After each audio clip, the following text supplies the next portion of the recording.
So we have to actually talk. We've got to talk because there's so much going on.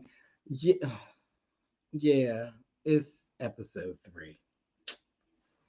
Oh.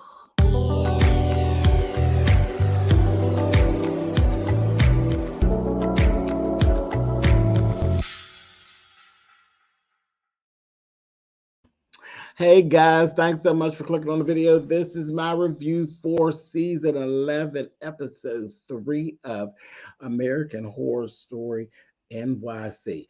Listen, there's stuff going on. There's stuff going on.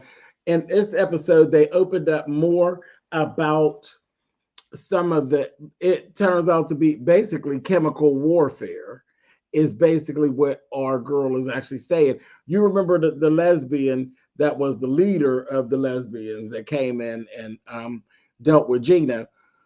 I'm going to get her name down, but she actually got herself a meeting. She's sitting at the table with the doctor, Dr. Wells. She's sitting with Dr. Wells and she tells her something about what was called Operation Paperclip was actually created on U.S. soil in 1952. And she told her, listen, the United States generated an infection and it infects the mucous membrane. And it was being tested on ticks, and the ticks, a few of the ticks got out and got loose. You know, child, just like things go. If you're a conspiracy theorist, that's how stuff goes, honey. They always create something to fight, and then it gets out of hand, or somebody's crazy, which is lends to the term mad scientist. You know, it's always some mess. But she's telling her all about that. And she said, you know, my life is in danger because people know that I know. So I'm really putting myself at risk here, you know, this kind of thing. And she was trying to get her, you know, so they could work together. So I said, all right, so it's rolling more out into that. And then we keep seeing, so there's a recurring, that artist party is a recurring thing. That artist party that we're seeing in the cats, that whole thing is really starting to really unfold. There's something up with those cats. Those cats got issues. Those cats, they keep saying they have fleas, but I think they got ticks. And there's some more stuff going on. And we got the Mate killer.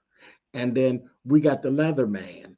And again, I've said before that I think the Leatherman is just symbolic of something.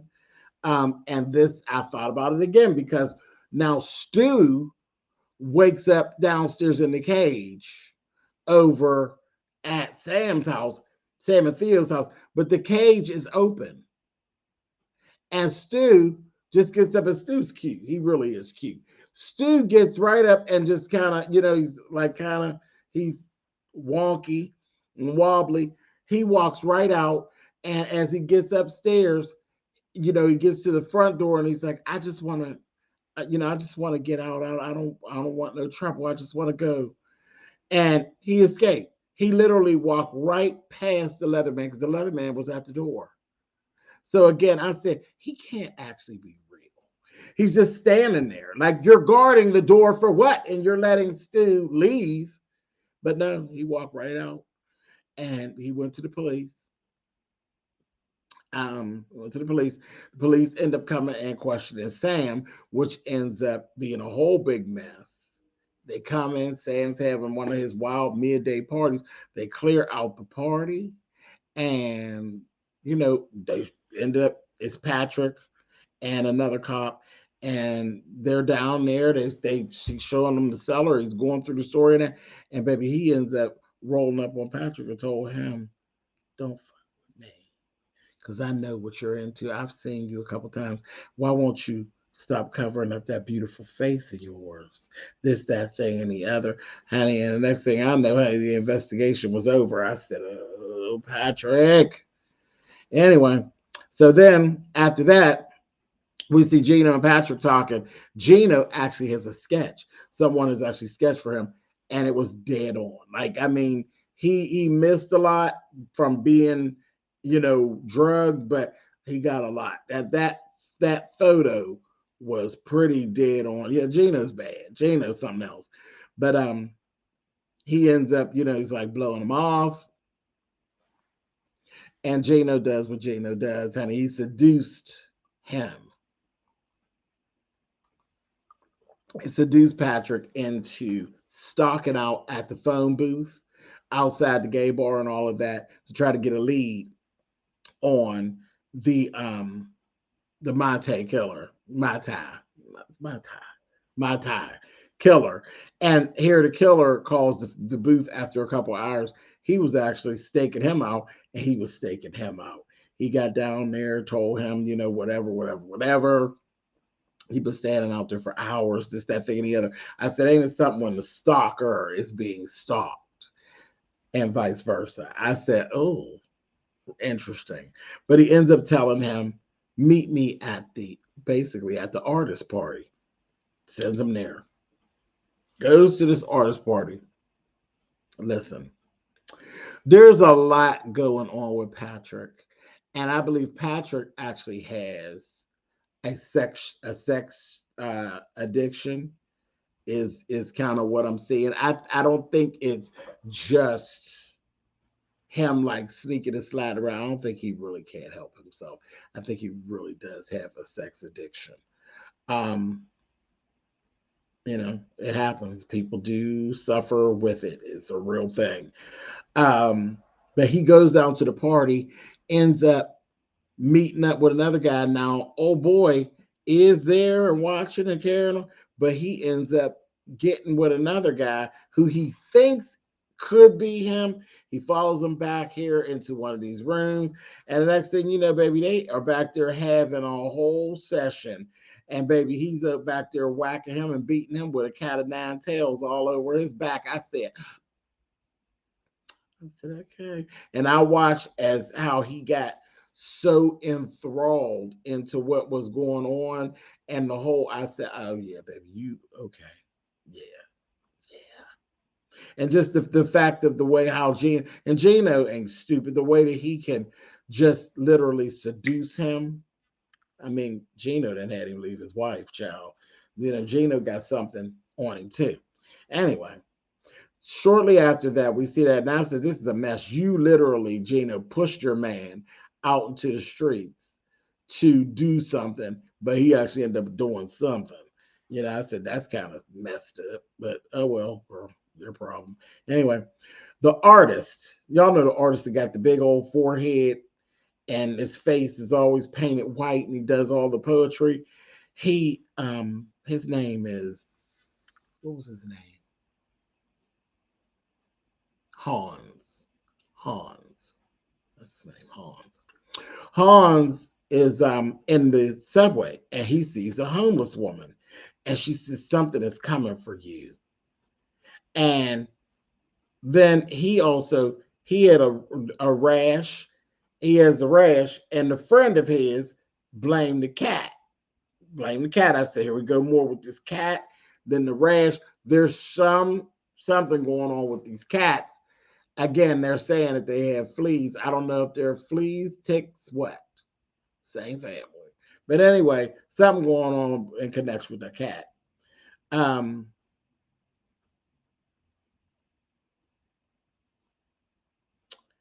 Gino and Adam have a conversation in which he tells him about Theo, how he's crazy about Theo. And Gino told him, you need to watch for Sam, because I've heard a lot of stuff about Sam, really dark stuff, but just his name comes up in the wrong circles and stuff. You need to really be watching, Sam messing around with Gino. That's it, and that's all.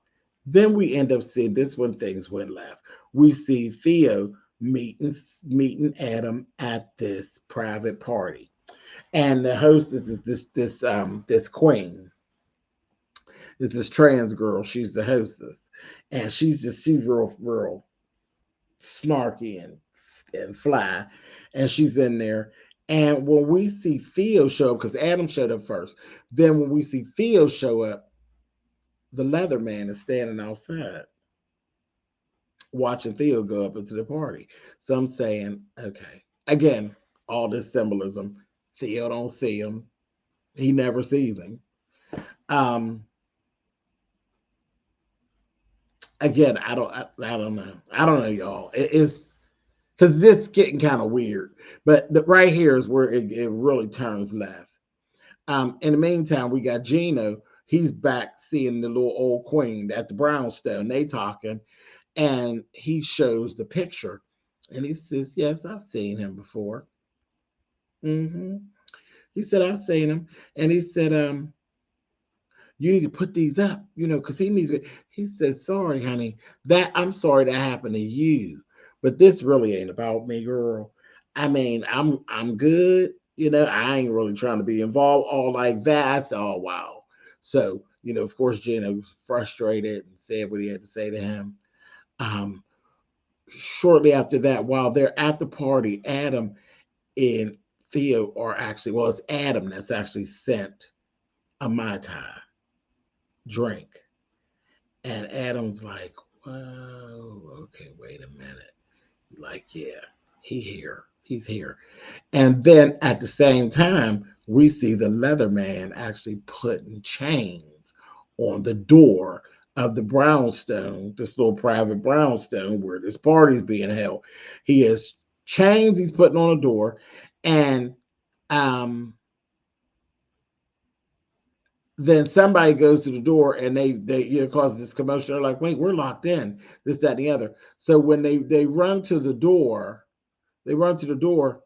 we see the leather man. You actually see him now putting the chains on the door, and he throws a Molotov cocktail into the place and sets the place on fire. I think it was 6 or 7 people actually died. Theo got a burn. Um, it just, he got burned, and it was a whole mess.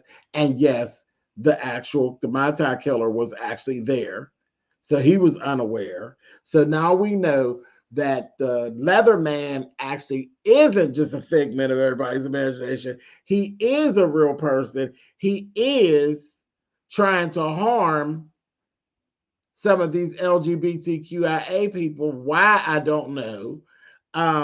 And is it a specific type of people that he's trying to harm? I don't know, but we see that he's more than just a figment of our imagination. Um, I don't know. I don't know. It's really weird. I don't know. Anyway, so that whole thing happens. And then we actually see, at the same time this is going on, we see Dr. Wells actually having a conversation with her director there at the hospital. And she's asking permission to do tests on some of her folks because of what actually happened. And the lesbian that she was speaking to, she made reference to Silkwood. Y'all remember Silkwood? Remember the movie Silkwood? It's a real story. But she made reference to how that woman knew something, that she disappeared and all that. So she brought that to her director, and she says, "I'm trying to get evidence to show you that there is something going on, this, that, thing." And he's like, "It's really not moral to do what it is that you're asking to do. I'm not going to be able to grant you permission to do that." So right as she's really disgusted and she's on her way out, all hell's breaking loose because the victims from the fire are actually coming in. The very first person she walked right past, because he's one of her clients, is the Mai Tai killer. And she's like, oh my God. She sees him, he goes on in, and he's I think he got hit with like smoke inhalation and stuff. So he was stretched out. Then the next thing you know, they're all up in there. Adam ends up having this whole respiratory distress, but it was like a delayed reaction while he was standing there trying to get Theo together, and he's collapsing and he's getting all hysterical. He tells Theo, go call Gino and get Gino down there. Because he knows that the killer is actually there. He's somewhere in there. And as Theo is going down the hallway, the trans girl who was the hostess, she's all burnt. She got really messed up because she was at the door when he threw the Molotov cocktail in. She was right there at the door, and she said, "I seen him. I seen his face and all of that." But before that, she just ended up. She was in this type of trance. When Theo was to walk by, she grabbed him and said, "I seen him, and he's coming for all of us."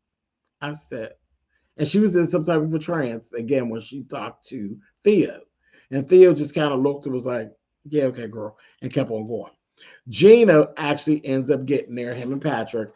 In the midst of it, this part took too long and really was getting on my nerves. But Gino and Patrick decide to separate up and go looking. Why, I don't know. Why he decided to separate up from Patrick was beyond me. But Gino went, he separates up from Patrick, and Gino and the killer literally come face to face on the outside. On the outside. And then, honey, it is on. He's chasing. Gino's chasing him, chasing him, chasing him. And he's up chasing him all the way down into the morgue. He get him again. Baby gets him, drugs him, and we put some chloroform or something over his mouth and gets him to knock out real fast. And he done tied his hands and arms and put him up on a slab, honey, and told him, "I would never spill the blood of another vet. But this is different. This is different." He said, "You'll just freeze to death. It's a little more painless and things, but yeah, you gotta go, girl." And he shoved him into the little thing and closed it up. And he's in there, and he was trying he was making noise and he was kicking and carrying on, but he basically tired himself out. And then all the coldness, and he's in the freezer, baby, and he's passing out. And later on, as the killer is leaving, he runs into Patrick and sees Patrick, and he knows he knows about the picture. He knows Patrick's looking for him. He looks at Patrick and does one of these, and then hits it on out the door. I said, "Oh, no, she did." Hit it on out the door. I said, "Oh, she's a mess. She's a mess." And there's another thing that's going on is that Patrick actually has a little bit of a rash. We seen earlier in the episode where Patrick was going to go out. He was going to get dressed as leather stuff. He got a little rash on his arm. I said, "Oh, Patrick." But anyway, yeah, so that was that. That's where we actually ended out on episode 3. We got Gino in the freezer. Old Mai Tai chick then waved at Patrick and run up out of there. She done made it up out of there. Just a mess. Just a mess. We got one more episode. And they're actually releasing 2 episodes in a week. So I'll see y'all over on the next episode. Who is just too much. So we got the Mai Tai killer. We got these damn killer cats. And now the Leatherman is killing too. 3 killers? Really? All right, y'all. Talk to y'all in a minute. Ryan.